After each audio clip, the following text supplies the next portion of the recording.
Nagkaloob ng iba't ibang serbisyong medikal ang Filipino War Veterans sa mga residente ng isang barangay sa Taguig City. Narito ang ulat ni Joseph Parafina. Halos maluha ang mga war veterans na ito nang kilalanin sa isang simpleng okasyon ang kanilang kabayanihan ng ipagtanggol nila ang ating bayan sa pananakop ng mga dayuhan noong digmaang pandaigdig. Tatatlo na sila sa lungsod ng Taguig. Ang isa nga sa sobrang katandaan, di na nakadalo sa okasyon na ito na sinabihan naman ng isang medical and dental mission ng grupong Filipino War Veterans Foundation o PhilVets at kanilang mga kasama. Ayon kay Mang Agapito, mabuti na lamang at may ganito pa mga klaseng samahan na nakakaalalang magbigay sa kanila ng pagkilala at alalay sa kanilang katandaan. Sa Taguig, tatlo na lang kami siguro original hunter sa ROTC na nag-liberate sa bayan. Puro patay na lahat.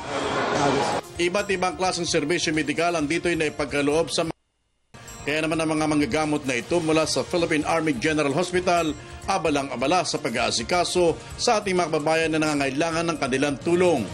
Batang doctors din po, siguro, since it's also our first time to be exposed to a lot of patients. So, kaya mas parang proactive pa rin kami when it comes to dealing with our patients. Pag nakikita mo right on the spot na you help someone or you help the person that you don't even know, yung reward, effect nun yung reward, it's different eh. It's really different.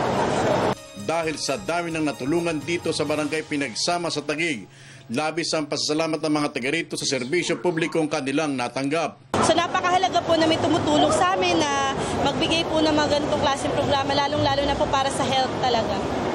Ayon sa pamunuan ng PhilVets, may 2 okasyon pa silang tulad nito bago matapos ang taon. At di sila titigil para mapaglingkuran pa ang ating mga war veterans, mga retirado at kanilang pamilya.